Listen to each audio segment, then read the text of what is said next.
Hello friend, welcome to my video. हम लोग फिर से हाजिर हैं 150 प्रश्नों के साथ। प्रश्नों की संख्या होगी 150 और ये आपके आने वाले एग्ज़ाम, जैसे कि हाल ही में वैकेंसी अनाउंस किया गया है, वो एग्ज़ाम है SSC CGL, SSC CHSL, SSC MTS, SSC GD और रेलवे के एग्ज़ाम की बात की जाए तो रेलवे के एग्ज़ाम जैसे कि RRB group D, RPF, RRB NTPC, RRB JE और अदर गवर्नमेंट एग्ज़ाम के लिए काफ़ी ज़्यादा इंपॉर्टेंट आने वाले हैं। इसलिए आपसे रिक्वेस्ट रहे कि इस सेशन को अच्छे से देखिए और हर एक प्रश्न को याद करने की कोशिश करिएगा।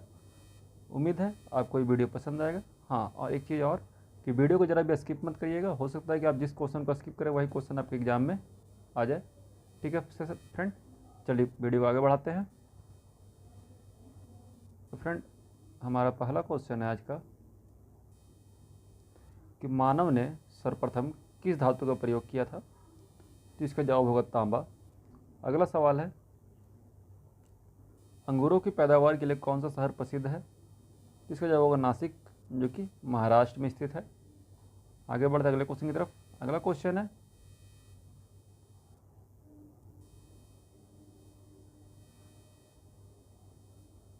कि कोयना बांध किस राज्य में स्थित है। इसका जवाब होगा महाराष्ट्र में।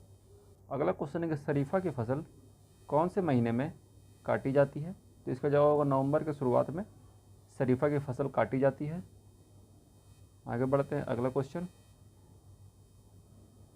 ये ऑस्कर पुरस्कार प्रदान किया जाता है किसके द्वारा। इसका जवाब होगा national academy of motion picture arts and sciences के द्वारा। अगला क्वेश्चन है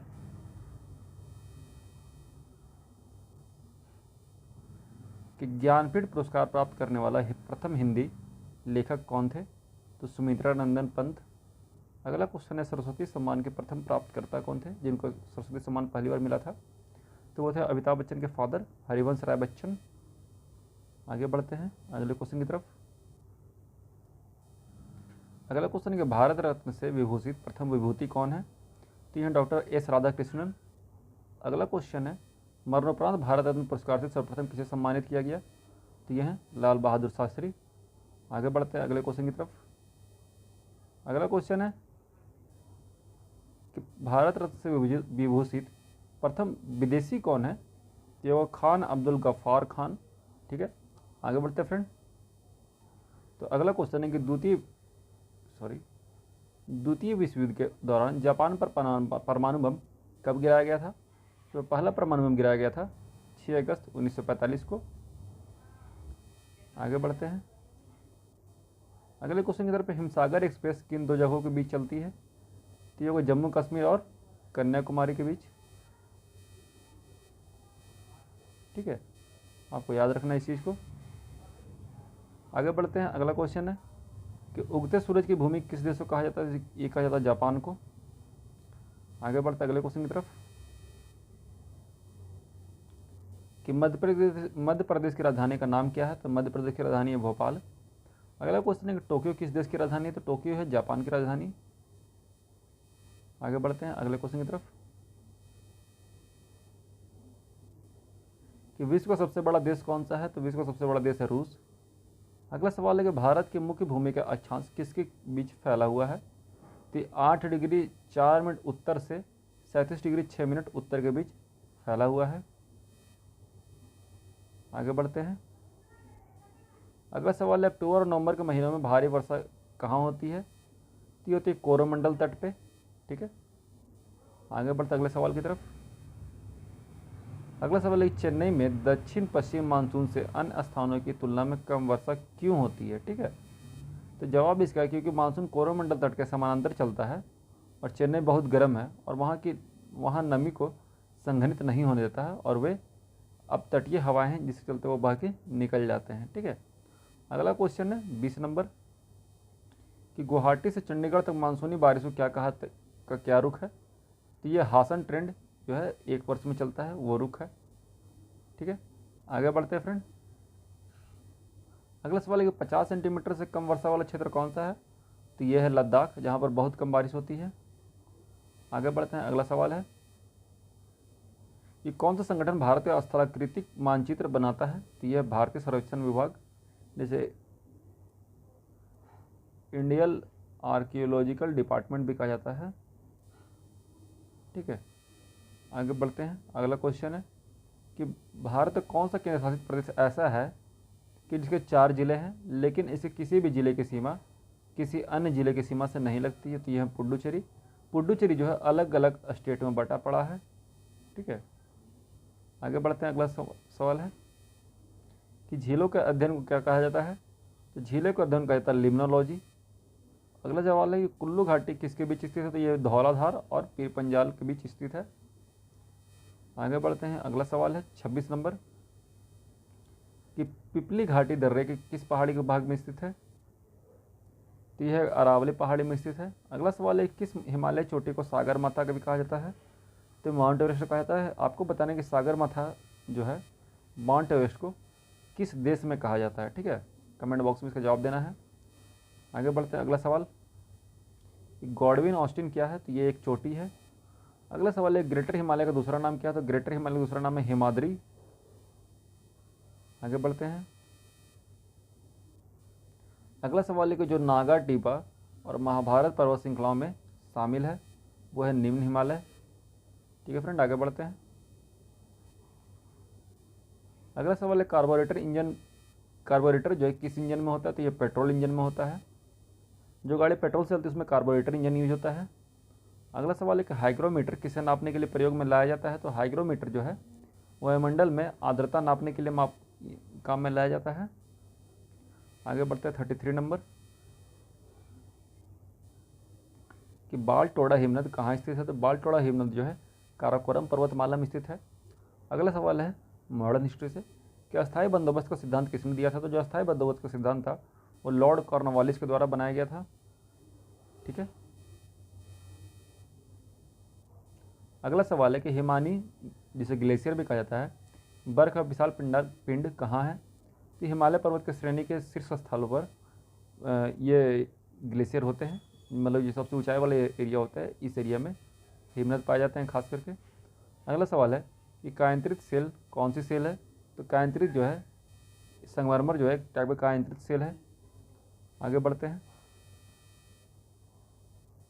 अगले सवाल में कि 1 घंटे में पृथ्वी कितने देशांतर घूमती है? तो 1 घंटे में पृथ्वी 15 डिग्री देशांतर तक घूम जाती है। अगला सवाल है चंद्रग्रहण किस कारण से होता है? चंद्रग्रहण तब होता है जब पृथ्वी सूर्य और चंद्रमा के बीच में आ जाता है, या इधर सूर्य है इधर चंद्रमा है और बीच में पृथ्वी आ जाता है।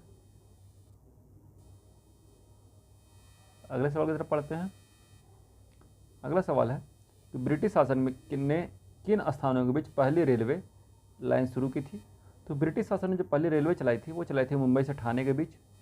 ठीक है, अगला सवाल है कि सह्याद्री पर्वत श्रृंखला के अन्य नाम क्या है? जैसे पश्चिमी घाट भी कहा जाता है।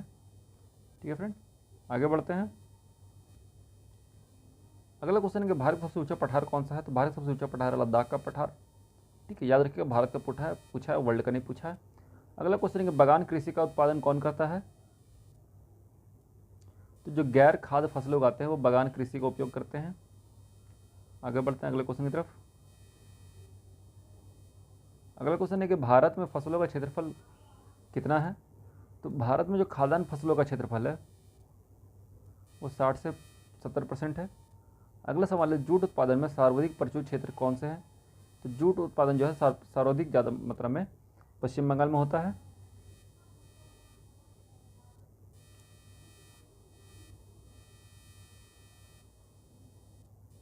अगला सवाल है कि युद्ध में साहस और पराक्रम के लिए दिया जाने वाला भारत का सर्वोच्च सैनिक पुरस्कार कौन सा है? तो यह परमवीर चक्र। अगला सवाल है कि अस्थायी बंदोबस्त के तहत जमींदार को पूरे राजस्व का कितना प्रतिशत हिस्सा राज्य को देना तय हुआ था? तो ये इसका जवाब होगा 89% जमींदार थे वो पूरा राज्य को दे देते थे। अगला सवाल है कि सोहन घाटी का संबंध किस स्थान काल से है? तो सोहन घाटी का संबंध है निम्न पूरा पाषाण काल से। ठीक है, अगला सवाल है 2 नदियों के बीच उपजाऊ भूमि क्या कहलाती है? तो ये कहलाती है दोआब। आगे बढ़ते हैं। अगला सवाल है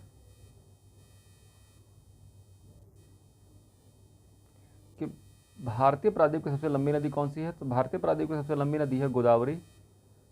ठीक है, आगे बढ़ते हैं। अगला सवाल है कि किस नदी को दक्षिणी गंगा कहते हैं? तो गोदावरी को कहा जाता है। अगला सवाल है किस नदी का उद्गम स्थल भारत से बाहर है, तो ब्रह्मपुत्र नदी जो है भारत के बाहर से आती है, चाइना से आती है, मतलब तिब्बत से आती है। अगला सवाल है कि सिंधु नदी किस पर्वत श्रेणी से निकलती है, तो सिंधु नदी जो है कैलाश पर्वत श्रेणी से निकलती है। अगला सवाल है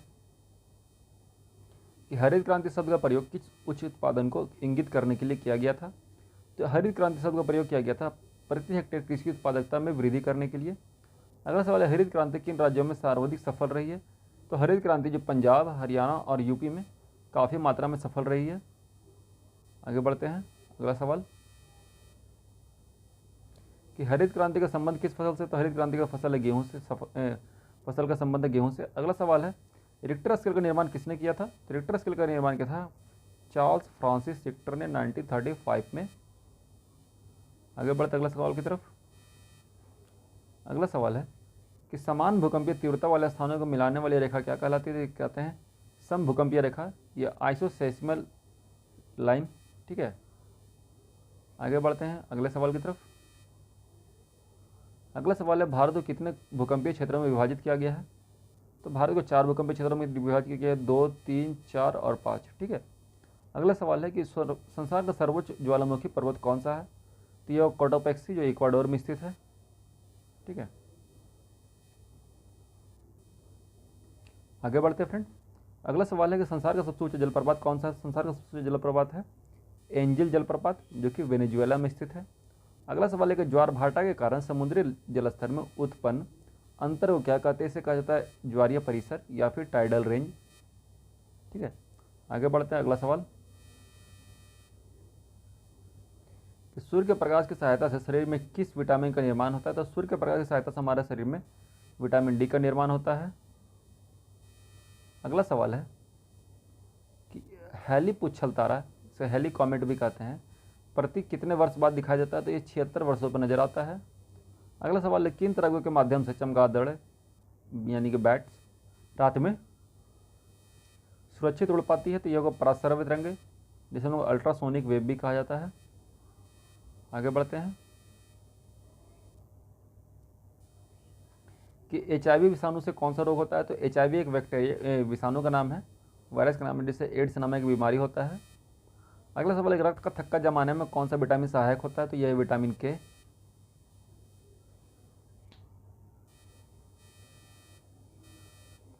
ठीक है, आगे बढ़ते हैं। अगला सवाल है कि एम्पियर सेकंड मात्रक है, तो ये आवेश का मात्रा है। आगे बढ़ते अगला सवाल है कि लाइफिंग गैस कौन सी है, तो लाइफिंग गैस नाइट्रस ऑक्साइड कहा जाता है। आगे बढ़ते हैं। अगला सवाल है कि बाह्य चुंबकीय प्रभावों से वैज्ञानिक यंत्रों की रक्षा की जाती है, तो ये होता है लौह कवर में वैज्ञानिक यंत्रों की सुरक्षा की जाती है बाह्य चुंबकीय प्रभावों से। ठीक है फ्रेंड, आगे बढ़ते हैं अगले क्वेश्चन की तरफ।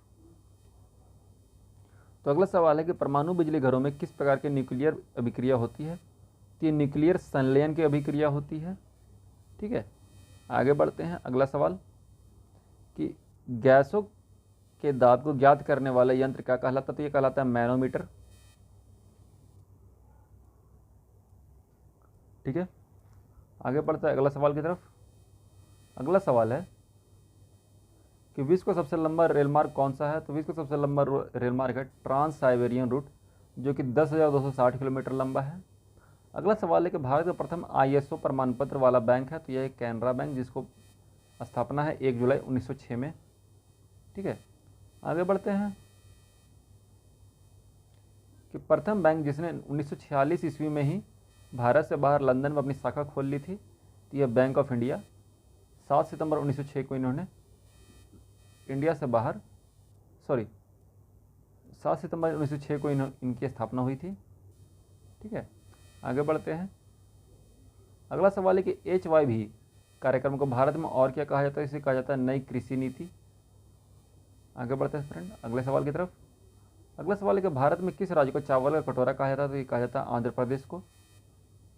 ठीक है, अगला सवाल है कि ऑपरेशन फ्लड किससे संबंधित, तो ऑपरेशन जो फ्लड है वो दुग्ध उत्पादन संबंधित है। अगला सवाल है क्रिसिल जिसे CRISIL भी कहा जाता है का पूर्ण रूप नाम क्या है, तो इसका पूरा नाम है क्रेडिट रेटिंग एजेंसी। ठीक है, अगला सवाल है 80 नंबर क्वेश्चन का कि नेफ्ट, जिसे NEFT भी कहते हैं, इसका पूरा नाम क्या है? इसका पूरा नाम नेशनल इलेक्ट्रॉनिक फंड ट्रांसफ़र। ठीक है फ्रेंड, आगे बढ़ते हैं अगले क्वेश्चन की तरफ। अगला सवाल है, किसने अपने पुत्र और पुत्री को बौद्ध धर्म के प्रचार व प्रसार हेतु श्रीलंका भेजा था? तो इसका होगा अशोक ने। अगला सवाल है कि कौटिल्य द्वारा रचित अर्थशास्त्र कितने अभिकरणों में विभाजित है? तो कौटिल्य द्वारा रचित अर्थशास्त्र जो है वो 15 अभिकरणों में विभाजित है। अगला सवाल है कि अशोक का अभिलेख भारत के अलावा किस अन्य स्थान पर भी पाया जाता है? तो ये होगा अफगानिस्तान में। ठीक है फ्रेंड, आगे बढ़ते हैं।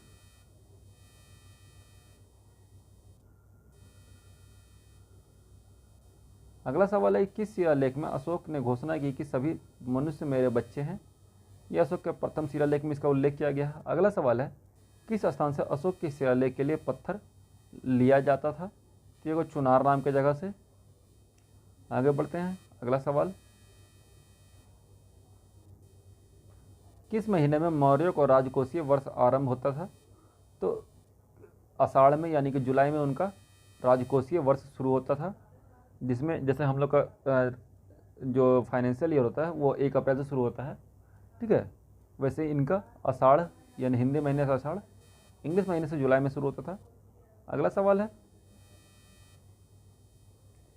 किस जैन ग्रंथ में चंद्रगुप्त मौर्य ने जैन धर्म अपनाने का उल्लेख मिलता है? तो ये परिशिष्ट पर्व नाम का जो जैन ग्रंथ है उसमें ऐसा उल्लेख किया गया है कि चंद्रगुप्त मौर्य ने जैन धर्म अपना लिया था। ठीक है फ्रेंड, आगे बढ़ते हैं 88 नंबर क्वेश्चन की तरफ। अगला क्वेश्चन है, चंद्रगुप्त मौर्य का संघर्ष किस यूनानी शासक से हुआ था? इसका नाम होगा सेल्यूकस से। अगला क्वेश्चन है कि एरियन ने चंद्रगुप्त मौर्य को क्या नाम दिया था? इन्होंने नाम दिया था सेंड्रोकॉट्स। ठीक है, आगे बढ़ते हैं अगले सवाल की तरफ। अगला क्वेश्चन है, किस ग्रंथ में चंद्रगुप्त मौर्य के लिए कुलहीन शब्द का प्रयोग हुआ है? तो इसका नाम है मुद्रा राक्षस। ठीक है, आगे बढ़ते हैं फ्रेंड। हाँ तो फ्रेंड आगे बढ़ते हैं। एक्चुअली हुआ ये कि 91 से लेकर 100 तक का क्वेश्चन जो था रिपीटेड था, इसलिए हमने उसको स्किप कर दिया। आगे बढ़ते हैं। अगला क्वेश्चन है, चंद्रगुप्त ने किस के बाद किसने शासन प्राप्त किया था? तो इसका नाम होगा बिंदुसार ने। अगला सवाल है कि बिंदुसार किस संप्रदाय का अनुयायी था? तो ये होगा आजीवक संप्रदाय का अनुयायी था। आगे बढ़ते फ्रेंड। अगला सवाल है, किस विद्वान ने बिंदुसार को 16 राज्यों का विजेता बताया? इसका नाम होगा तारानाथ। अगला सवाल है कि अशोक मगध की गद्दी पर कब बैठा? इसका नाम होगा 2069 ईस्वी पूर्व में अशोक जो था मगध की गद्दी पर बैठा था। अगला सवाल है कि अशोक की माता का नाम क्या था? तो अशोक की माता का नाम था सुभद्रांगी। अगला सवाल है कि दादा साहब फाल्के पुरस्कार प्रदान किया जाता है किसके द्वारा? तो सूचना एवं प्रसारण मंत्रालय भारत सरकार के द्वारा दादा साहब फाल्के पुरस्कार हर साल दिया जाता है। अगला सवाल है, भारत की पहली महिला कैबिनेट मंत्री कौन सी थी? तो राजकुमारी अमृत कौर। अगला सवाल कि भारत के सशस्त्र बलों का सुप्रीम कमांडर कौन होता है? तो ये भारत के राष्ट्रपति होते हैं। ठीक है, आगे बढ़ते हैं। अगला सवाल कि यूटीआई बैंक वर्तमान में किस नाम से जाना जाता है? तो इसे आजकल एक्सिस बैंक कहा जाता है। अगला सवाल है कि स्वामी विवेकानंद का जन्मदिन कब, जिसे राष्ट्रीय युवा दिवस के रूप में मनाया जाता है, कब हुआ था? तो इसका जन्म हुआ था 12 जनवरी को। आगे बढ़ते फ्रेंड अगले क्वेश्चन की तरफ। अगला सवाल है, किस ग्रंथ में दक्षिणी भारत के आक्रमणों का पता चलता है? तो तमिल ग्रंथ जो है इसका नाम है अहनानूर, उससे हमें दक्षिण भारत के आक्रमणों के बारे में पता चलता है। आगे बढ़ते हैं। अगला सवाल कि चंद्रगुप्त मौर्य का निधन कब हुआ था? चंद्रगुप्त मौर्य का निधन 297 ईसा पूर्व हो चुका था। अगला सवाल है कि चाणक्य किस विद्यालय के शिक्षक थे? तो चाणक्य जो थे तक्षशिला विश्वविद्यालय के शिक्षक थे। आगे बढ़ते हैं। अगला सवाल, हाँ अगला सवाल है कि भारत का पहला मोबाइल बैंक कौन सा है? तो ये है लक्ष्मी वाहिनी बैंक, जो खोला गया खरगोन मध्य प्रदेश में। अगला सवाल है कि भारत के पहले उप प्रधानमंत्री कौन थे? तो ये सरदार वल्लभ भाई पटेल।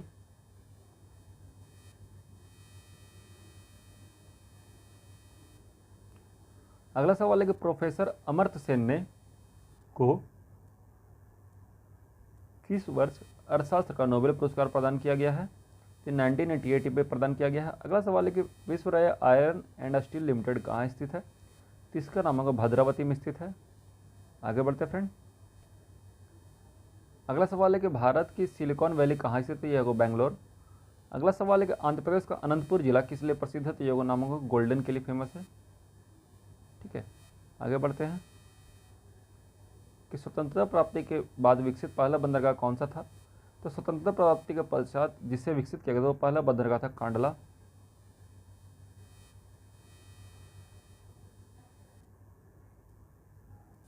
अगला सवाल है कि भारत का सबसे ऊंचा बांध भाखड़ा बांध किस नदी पर स्थित है? ये सतलुज नदी पर स्थित है। सर टेहरी बांध किस नदी पर बनाया गया? तो टेहरी बांध बनाया गया भागीरथी नदी पर। अगला सवाल है कि जल विद्युत शक्ति भारत में कुल कितना विद्युत शक्ति में योगदान करती है? तो लगभग 1/5 भाग जो है हमारे यहाँ जल विद्युत से आता है। अगला सवाल है कि इंदिरा गांधी नहर ने से किन नदियों को पानी मिलता है? तो इंदिरा गांधी नहर जो है उसमें पानी जो आता है वो सतलज नदी से आता है। अगला सवाल है कि व्यास नागार्जुन सागर बांध किस नदी पर बना हुआ है? तो व्यास नागार्जुन सागर जो बांध है ये बना हुआ है कृष्णा नदी पर। अगला सवाल है सरदार सरोवर बांध किस नदी पर है? तो सरदार सरोवर बांध जो है ये स्थित है नर्मदा नदी पर। अगला सवाल है कि अर्थशास्त्र के क्षेत्र में नोबेल पुरस्कार किस वर्ष से प्रदान किए जा रहे हैं? तो ये होगा 1969 ईस्वी से। तो अगला सवाल है फ्रेंड कि सुब्रमण्यम चंद्रशेखर को किस क्षेत्र में नोबेल पुरस्कार मिला है? सुब्रमण्यम चंद्रशेखर को मिला है भौतिकी में। ठीक है,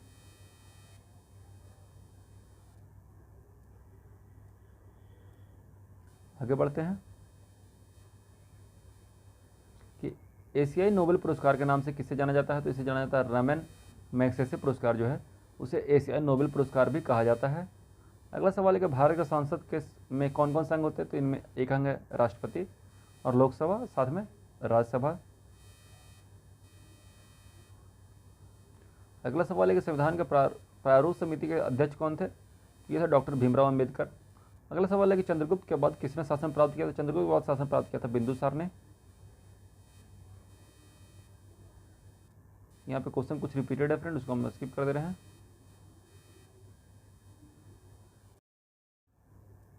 तो फ्रेंड अगला क्वेश्चन है कि ग्लोबल इलेक्ट्रिक व्हीकल आउटलुक कब जारी किया गया है? तो ग्लोबल इलेक्ट्रिक व्हीकल आउटलुक जारी किया गया है 2021 में। आगे बढ़ते अगले क्वेश्चन की तरफ। अगला क्वेश्चन है किस काल में स्त्रियों की संख्या पुरुषों के बराबर थी? तो ये गुप्त काल में होगा।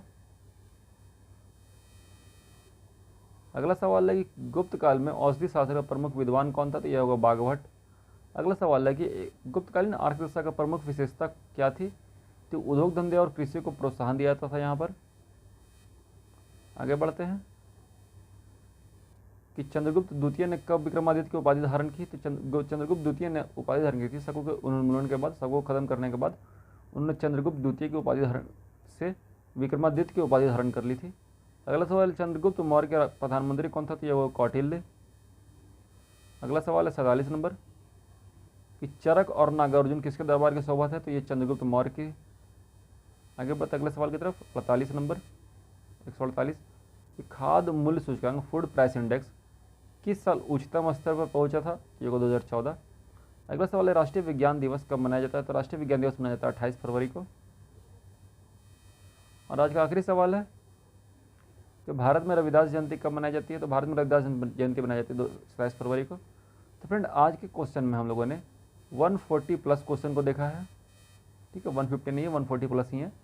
ठीक है, उम्मीद है कोई वीडियो अच्छा लगा होगा। ठीक, अगर वीडियो आपको अच्छा लगा तो वीडियो को लाइक कर दीजिए और चैनल को सब्सक्राइब कर लीजिए। इसी टाइप के वीडियो के लिए हम लोग कोशिश करते हैं हर बार 140 से 150 के बीच क्वेश्चन लाए, ताकि आपके कम से समय में ज़्यादा रिवीजन हो सके और ज़्यादा स्कोर कर पाए। मिलते हैं आपसे नेक्स्ट वीडियो में। अगर आपको वीडियो अच्छा लगा तो वीडियो को लाइक करिए, चैनल को सब्सक्राइब करिए और ज़्यादा से ज़्यादा शेयर करिए। तब तक के लिए जय हिंद, जय भारत, वंदे मातरम।